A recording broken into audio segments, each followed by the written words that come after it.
It's 10 p.m. Do you know where your children are? It's 10 p.m. Do you know where your children are? It's 10 p.m. Do you know where your children are? It's 10 p.m. Do you know where your children are? It's 10 p.m. Do you know where your children are? It's 10 p.m. Do you know where your children are? It's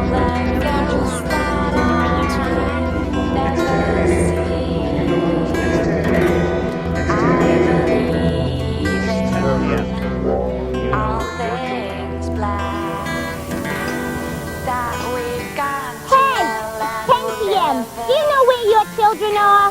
Why do you keep asking me that? My children hate me. They've been hunting me like an animal for almost 2 years. We're gonna kill some children!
The seance is soon to begin. Everybody is gathered around the table, but there's one empty place. This is your chair. We'd like you to come and join us. Just call this number and be a part of the group. Isn't there somebody you'd like to talk to from your past? Call now and join Madame Ava's phone seance. Just $1.95 per minute for entertainment only. Under 18 get permission. There's a place at the table for you. Call now and speak to the past. Welcome to 100 Floors of Frights.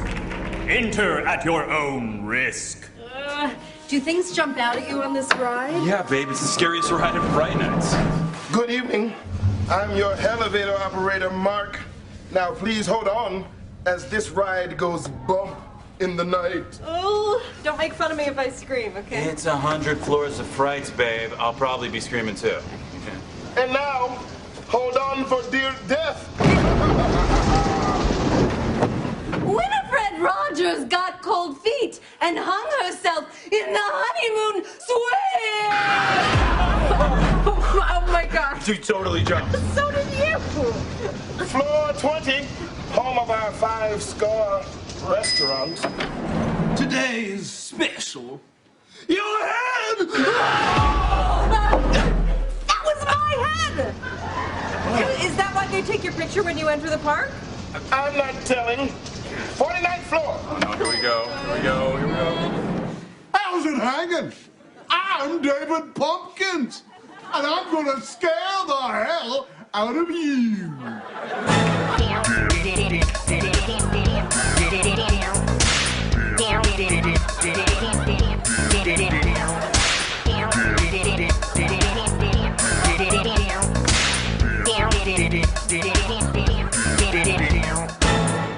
Any questions?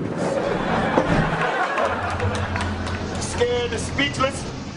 Oh, no, I'm just trying to wrap my head around David Pumpkins? I mean, are we supposed to know who that is? Yeah, it was just a guy in a pumpkin suit with 2 b-boy skeletons. I don't get how that's scary. Well, you don't get frights. You fear them. 26th floor. Can I sleep in your bed tonight? Yeah, see, I get why she's scary. Yeah, creepy girl from The Ring, but David Pumpkins? I mean, is he from something? Yeah, like is he from a local commercial or? Well, the scariest thing to the mind is the unknown. I'm David Pumpkins. I know, but like, who are you? I'm David Pumpkins, man. Okay, yeah, and David Pumpkins is His own thing. And the skeletons are Part of it! why are you a part of this ride? To do this.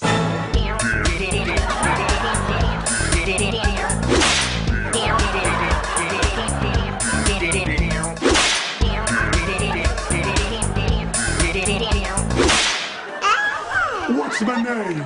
David S. Pumpkins! Any questions? yes, several. I mean, what? He has a middle initial now? I am so in the weeds with David Pumpkins. Babe, don't let David Pumpkins ruin your night, please. David S. Pumpkins. Right. Floor 99.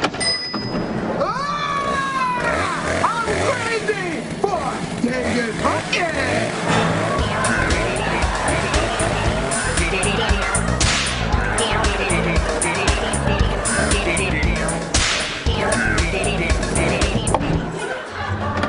How much David Pumpkins is in this?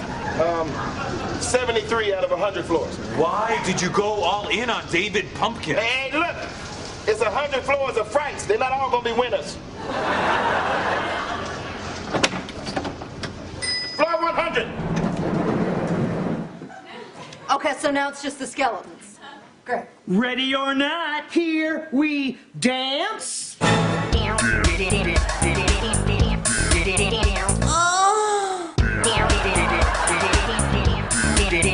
Ay, papi.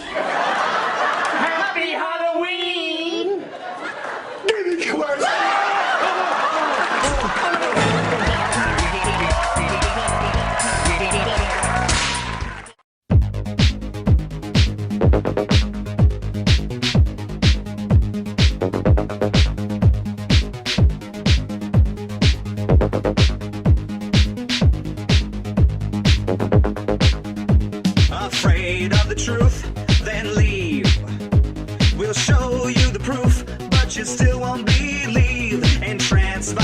knots round our necks. You've all sold your souls and we're cashing the checks. Like waves crashing over the rocks. Everyone listens when one of us talks. Hairstyles and bloodstains and such. And frankly, we've already told you too much. We are really rich, Italian sweetness. We do whatever we want. Really rich, Italian sweetness. Everyone wants what we got. Really rich, Italian sweetness. We do whatever we please. Really rich, Italian sweetness. We'll bring you to your knees.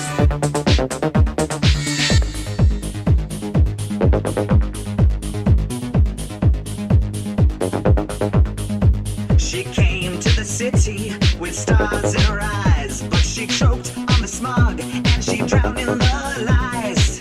We overheard her reporting a murder. The dog sniffed our crotches with dangerous fervor.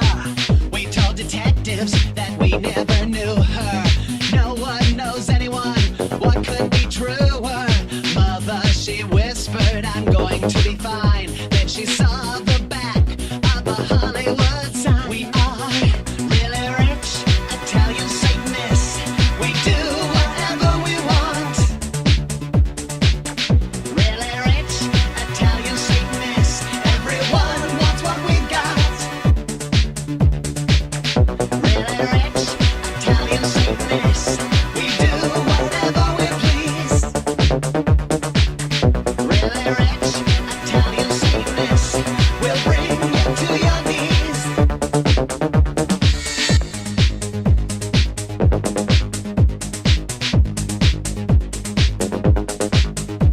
One red like a nail says it all. Now you read the red writing right on the wall. Everyone's dying to know where's our next party and if they can go. We drive by night all over this town. A Rolls Royce pulls up and the window rolls down. So you wanna be a big star? Then baby, come on, get in the car. We are really rich, Italian Satanists. We do whatever we want. Really rich, Italian Satanists. Everyone wants what we got. Really rich, Italian Satanists. We do whatever we please. Really rich, Italian Satanists. We'll bring you to your knees.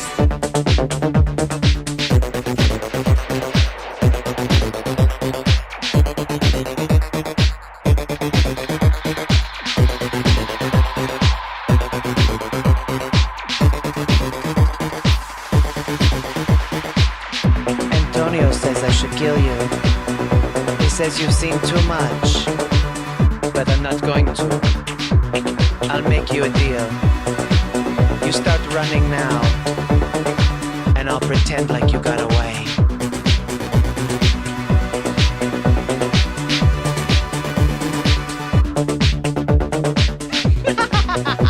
Did you really think we were going to let you get away? I was kidding, stupid. You didn't run fast enough. You didn't take me seriously, did you? Why? Because I'm beautiful? You think I can't kill because I'm beautiful? Well, guess what? You're gonna find out the hard way whether I can kill or not.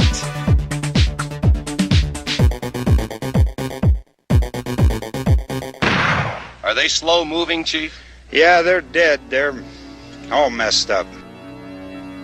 The preview you are about to watch is for a movie that is unlike any you have ever seen before. It is for a movie that goes beyond temporary fear to everlasting terror. It is a movie called Demons. Yes, the demons are coming, and they're coming for you. Warning, if you have the courage to see demons, sit near an exit. Otherwise, you might never get out. In your theater, Who will survive the touch of the demons and who will not? Demons. With music by Billy Idol, Motley Crue, The Adventures, Rick Springfield, and Saxon. This is no dream.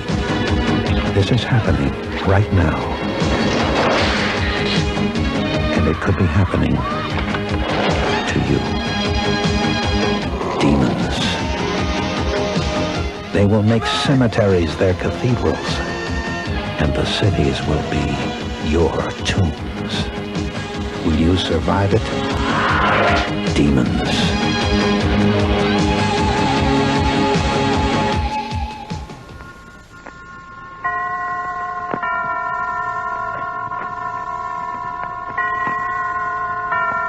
Roma Wine presents Suspense.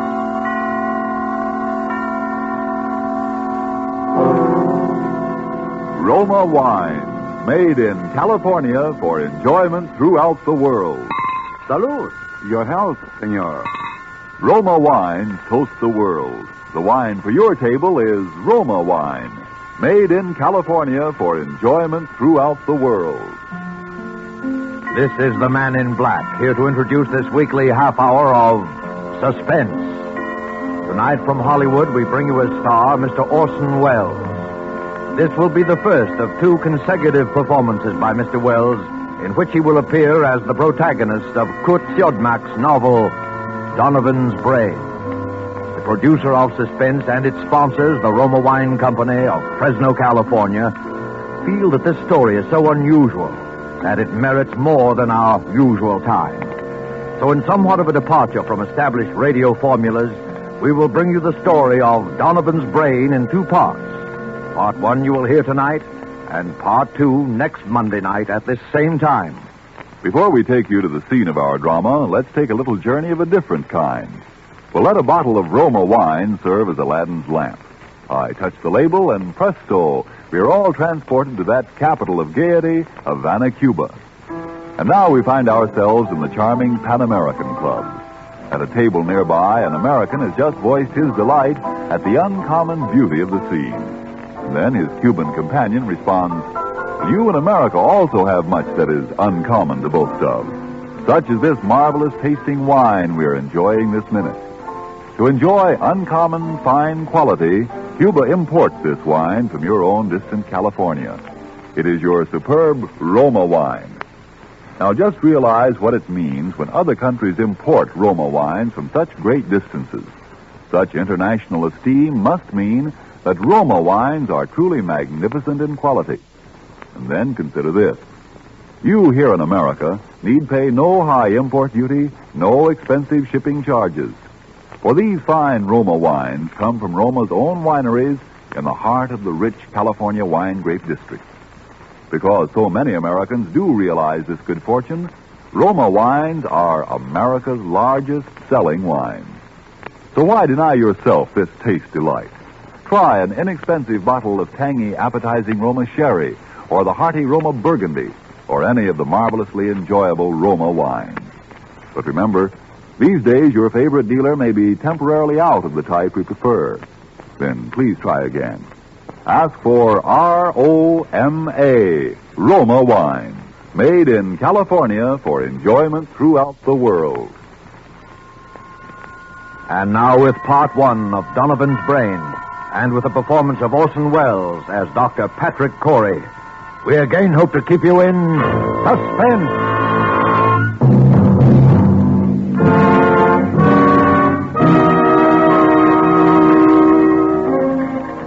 As I sit now outside my laboratory door writing under the heading Experiment 87, this final entry in my casebook, I know that these are the last words I shall ever write upon this earth. I neither ask nor expect forgiveness now or hereafter. But for those who seek some explanation, I refer them simply to this casebook. Let them read it carefully from its first entry on that ill-starred day of July the 13th.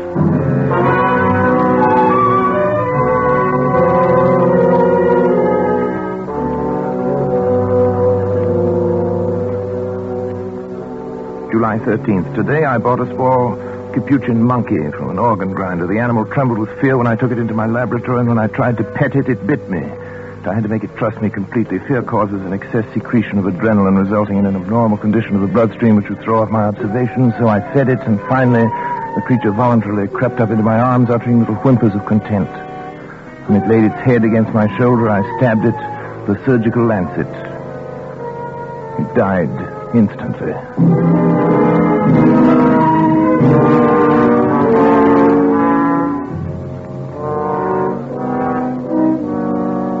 Well, David, what do you think of it? Well, it's pretty amazing, all right. See what I've done, don't you? I think so. You think so? Good Lord, don't you know? Well, after all, Dad, I'm only a second-year medical I know, student. but what otherwise a second-year student? Who is this? It's me, Janet. Come in, darling. Patrick, Dr. Schratt is here to see you. Oh, come on in, Doctor.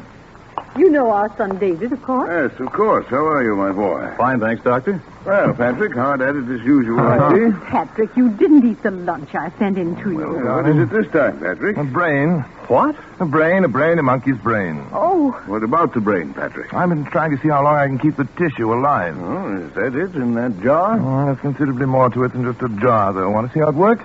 Is it still alive? In a way, yes. It's a fairly simple device, actually, Doctor. Variation on Carell's mechanical heart. The brain lies in a bath of blood serum. These rubber arteries are fixed to the vertebral and internal carotid arteries of the brain. The blood substance is forced through the cycle of Willis, feeds the tissue.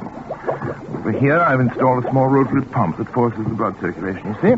But how do you know it's alive? It's very easy to determine. The brain, when functioning, gives off infinitesimal electrical impulses. They can be measured. As a matter of fact, I've hooked the encephalograph up to a small amplifying system. The brain impulses can actually be heard. Here, I'll turn it on. See?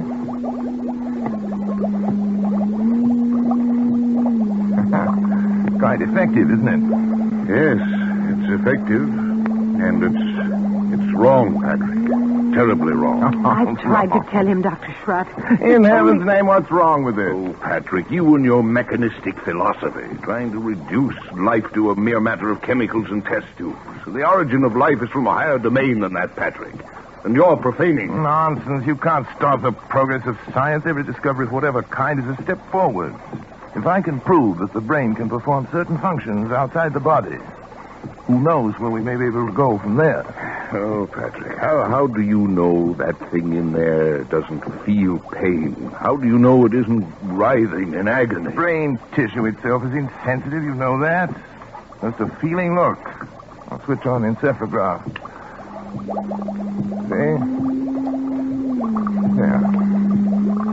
Notice the faintness of the amplified alpha rays. Notice the comparatively slow rate of pulsation now. Notice what happens when I tap on the glass jar. See?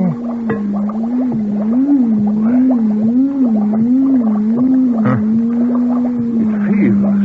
It thinks. I wouldn't go so far as to say that, but it certainly shows marked reaction to an external stimulus. I wouldn't have believed it possible. The trouble with you, Schratt, is that you don't really believe in science. Have it your own way, Patrick.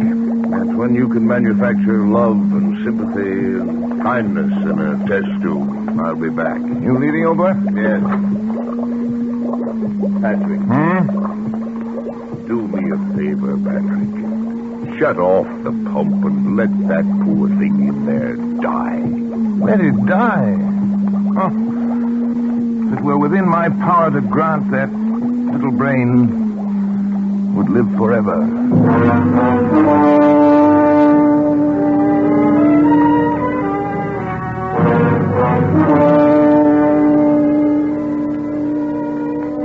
July 18th. I'm utterly exhausted from lack of sleep. At the events of the past 5 days have been of such tremendous importance that I must set them down while every last detail is still fresh in my mind.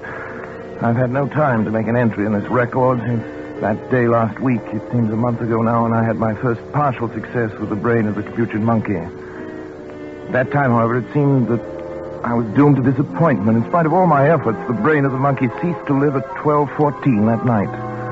Tired and disheartened, I lay down to sleep on the cot in my laboratory, but at that very moment, fate was contriving an occurrence which now seems destined to have the most profound effect not only upon my own existence, but perhaps upon that of all mankind.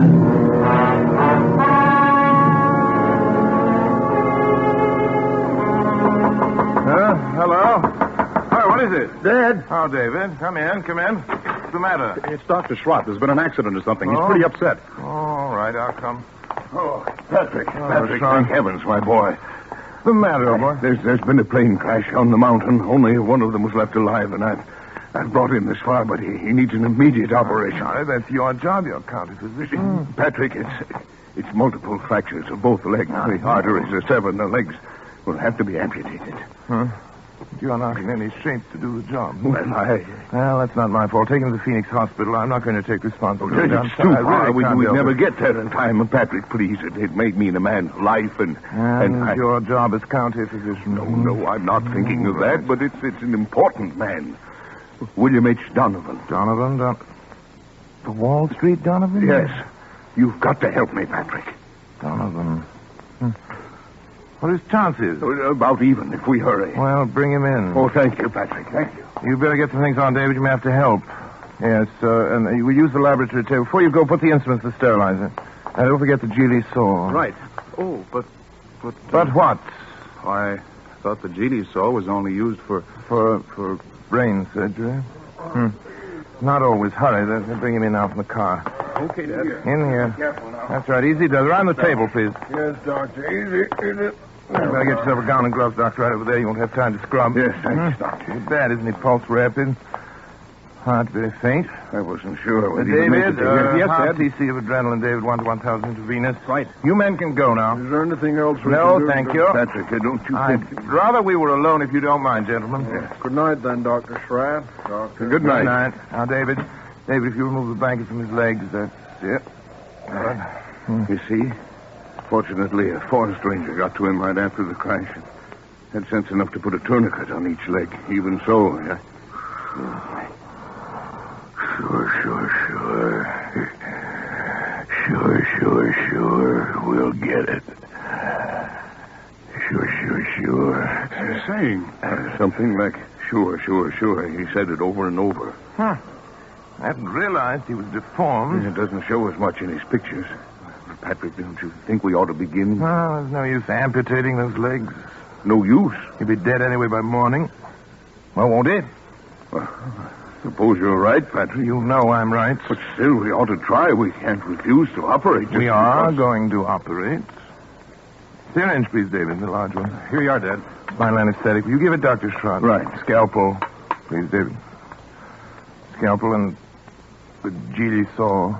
Geely saw?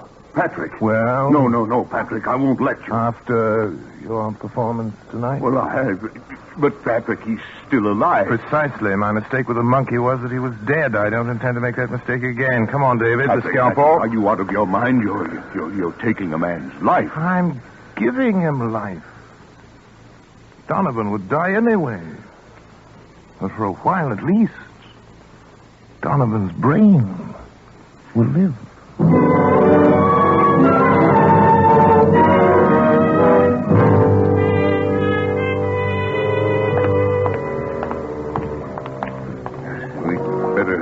Be coming for the body pretty soon. You can go now, David. I think I will, then.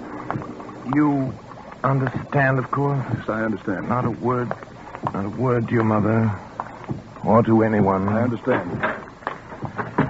Did you put something in the skull cavity so the eyes won't fall? I filled it with cotton, bandaged the whole cranium. It looked like any head injury. I hope nobody gets any ideas about an autopsy. You're the coroner. You must stop there. Look, Schratt. This is a chance that comes once in a lifetime. William Donovan had one of the greatest minds, has one of the greatest brains in the world today. And now you have it. Turn on the encephalograph.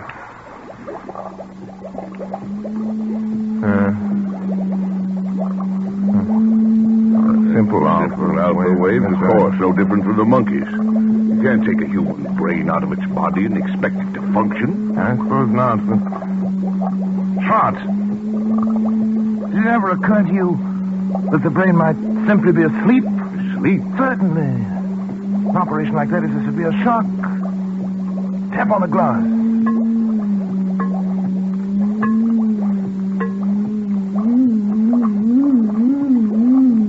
Good Lord, Patrick. Delta wave. It was asleep. You woke it up. It's actually conscious. You see, the three of us conducting this experiment now. You, me, and William Horace Donovan.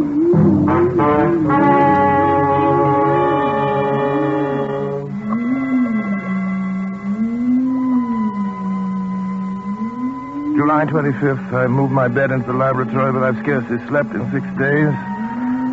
There's no longer any doubt that the brain responds like a sensitive seismograph to vibrations near it, including the sound of my voice. Yet I found no method of communication with it. I've devised a simplified Morse code consisting of taps on the glass container, together with voice vibrations. Perhaps I can teach the brain.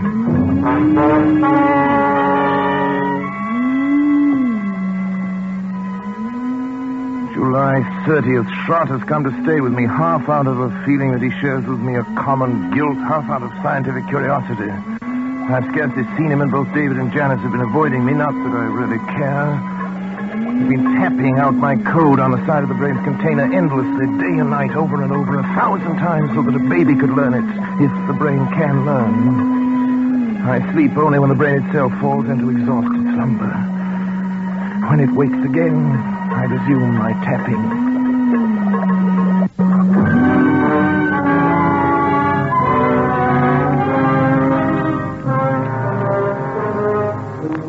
Trot! Wake up! Come on! Get up! Hurry!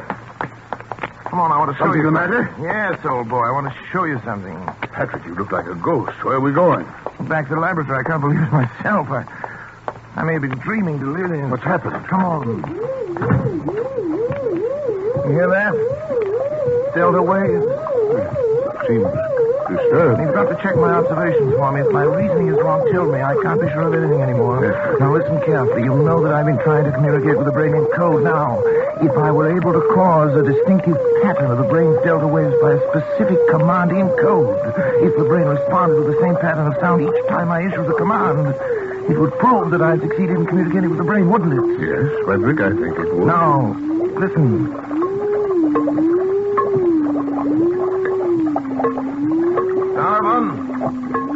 Donovan, if you understand, think 3 times of the word talk. 3 times.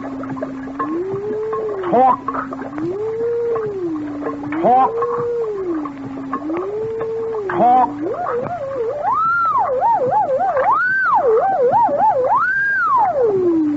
It answered. It spoke. Then I'm right. It's true. This thing has learned to talk. To talk.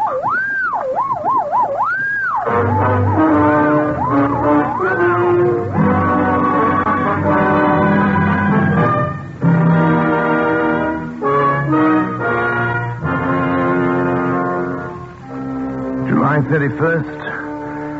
Charlotte's romanticizing, of course. The delta pattern is so infinitely complex that it would be utterly impossible ever to break it down into specific words, yet that it understands me, that it's trying to communicate with me, is certain.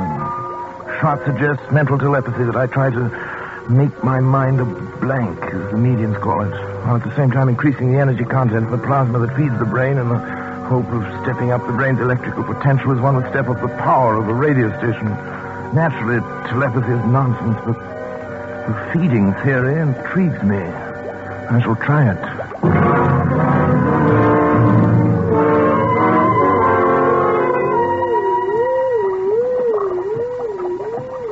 August 12th. Noticed today for the first time 2 distinct nodules of new brain cells on the frontal lobex. The electrical potential has increased to 510 microvolts. I've become smoking cigars. Although I've always hated cigars before. As I expect.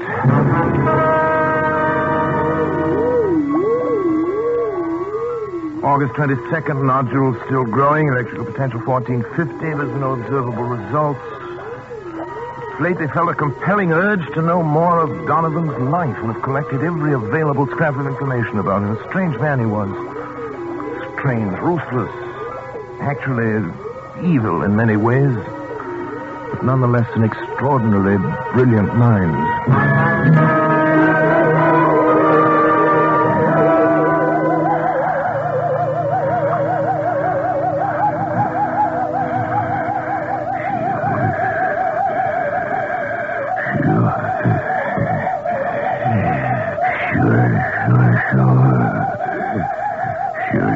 Sure. It will be the test. You agree? Of course. Sure. Patrick, wake up! Patrick! What is it? What happened here? I thought I ought to wake you up, Patrick. You were moaning in your sleep, talking. Talking? What did I say? I'm not sure, but your voice was so strange that... Janice, what's the matter? Nothing. I was dreaming, that's all. Janice woke me up. Patrick, let me see your hand. Hand? No, the other one. What about it? You're not left-handed, are you? No. Then why have you got ink on the fingers of your left hand? What? I don't know. Were you writing anything tonight? No. You must have been, Patrick. Here it is, right here on your desk. Nonsense. Wait, let me see it. Oh, you've been writing his name. William H. Donovan. H. Donovan. Trot, that's not my handwriting. It's... What? Don't you see what it means? The brain has communicated with me. Patrick, you don't... Look here. Look at this magazine article. Here's a reproduction of his signature. And he was left-handed, too. It says so here. Why, it is. It is exactly the what same. A fool I've been. Look at this picture smoking a cigar. With his left hand, I wondered why it suddenly started smoking cigars. The same brand, too. Janice. Try to remember what you heard me saying just before you woke me up. Come on, Janice. Think. Patrick, I can't believe... Think, Janice. All I heard was something like... Sure. Sure. Of course. Don't you remember, Schrott? He said it that night. It was the only thing we ever heard him say. It was an expression of his. It tells about that in one of the articles, too. Yes, there it is. It wasn't your voice. It wasn't my voice. You see, the brain has grown. And it's strong enough to influence not only the higher functions, the frontal lobe, but the speech centers, the motor centers of another brain. Patrick, if this is true, then your experiment has been successful. It's ended. Ended? It's only begun. Patrick. Don't you see what this means? Patrick, listen to me. Oh, what, Janice? What? You've got to stop. Stop? I can't stand it any longer. Can't you see where it's led you? When you cut yourself off from your family, when you neglected your health, began having fits of temper, and were like someone I hardly recognize as the man I married. All that I tried to understand. But don't you see what you've done? You are a murderer, Patrick, a murderer. Oh, Janice, darling. He told me the whole thing. That poor boy's half insane himself from worry. Hey, what do you mean by that? What I say. You killed Donovan. Maybe he wouldn't have lived anyway. But you killed him. And now this thing has gained such power over your mind that it can make you do things you don't even know about. For all you know, it could make you do anything. Anything. You've got to choose, Patrick. Oh, Janice, please. I suppose you're right, but I'm utterly exhausted. I can't even think anymore. You've got to think. Give me until tomorrow. Let me sleep, and then tomorrow I'll do something. I promise you. All right, Patrick. Tomorrow. But if you don't do something, if you don't destroy that thing, I will. The brain. It's almost as though it heard you and were raging at you.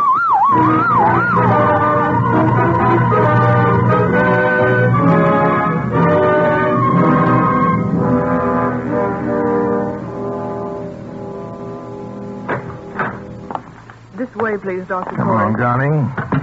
But, Patrick, why are we going in here? A psychiatric clinic? I told you I'd do something, Janice. I've got an idea.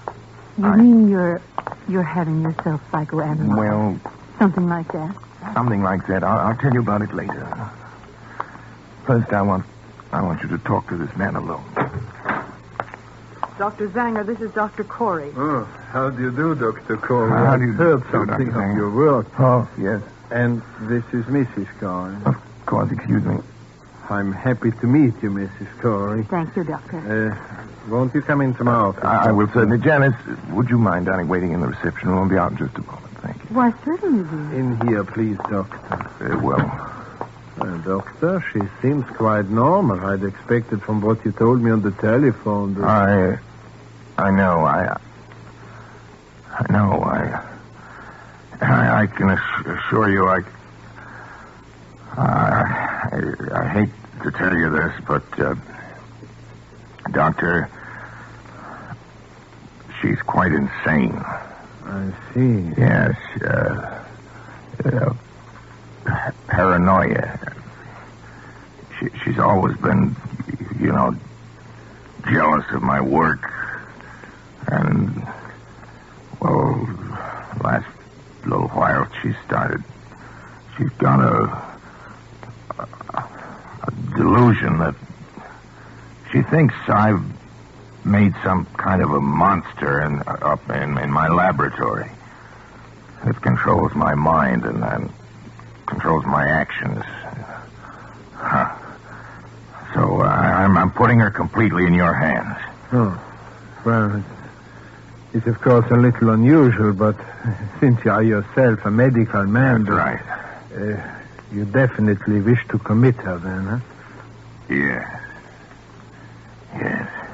You have the papers. Oh, yeah. Here you are. Just your signature will be enough, Doctor. There you are. You let me know about everything, won't you? Oh, naturally, Doctor. We keep you informed. Thank you. Well, goodbye then, Dr. Corey. We'll do what we can. Oh, right.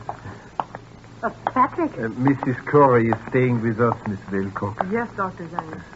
Patrick? Come back! Patrick! Oh, it's all right, Mrs. Corey. Just come with me, please. Patrick! No.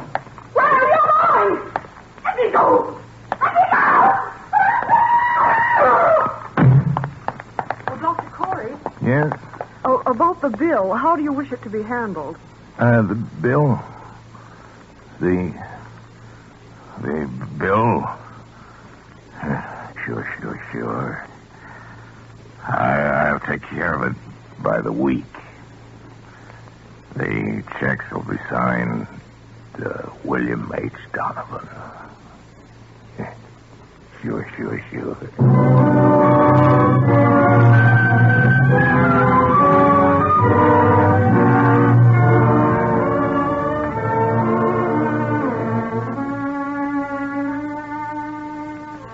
August 20th. It's nearly 3 weeks now since Janice went away. I can't understand how she could have left me just when I needed her most. When I try to question Trot or David about it, they only look at me strangely and change the subject. Clearly, they, too, now are in on the conspiracy. Sometimes it seems the only person I can trust is Donovan. The brain communicates with me more freely now each day. I know it has some great plan in mind for me, for both of us. I'm waiting. Patiently waiting.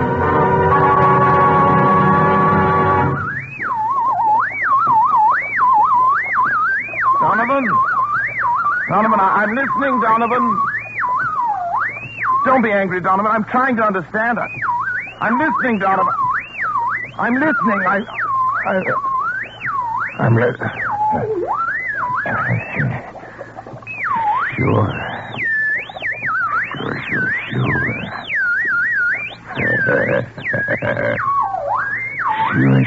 Sure.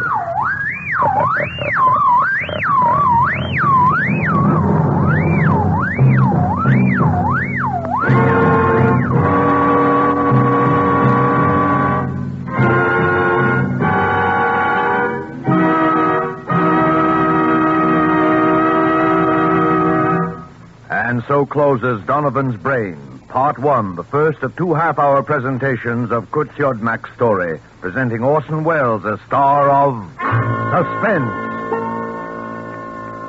Suspense is produced and directed by William Spear. We sincerely hope you enjoyed the performance of Orson Welles and that of the whole cast tonight in our Roma suspense play, and that you'll make a note to be sure not to miss the completion of this story next week. The Roma Wine Company would like to express its thanks for the many letters of appreciation from listeners which we are constantly receiving saying how much you enjoy these broadcasts. And here's a thought. To discover the enjoyment these suspense programs offer, you first had to sample one. And so you must first sample one of the many delicious Roma wines to discover for yourself their wonderful taste and quality, the excellence that makes Roma America's largest selling wines. You'll discover, as have other millions before you, that Roma wines are super quality, are super tasting, and are super easy on your pocketbook, too, costing only pennies a glass. Be sure you get R-O-M-A, Roma wines, made in California for enjoyment throughout the world. The greatest and most profitable investment you can make in your country's future is to buy war bonds. Don't forget, then, next Monday, you will hear part 2 of Donovan's Brains, starring Orson Welles, in the completion of this remarkable tale of suspense. Presented by Roma Wines, R-O-M-A, made in California for enjoyment throughout the world.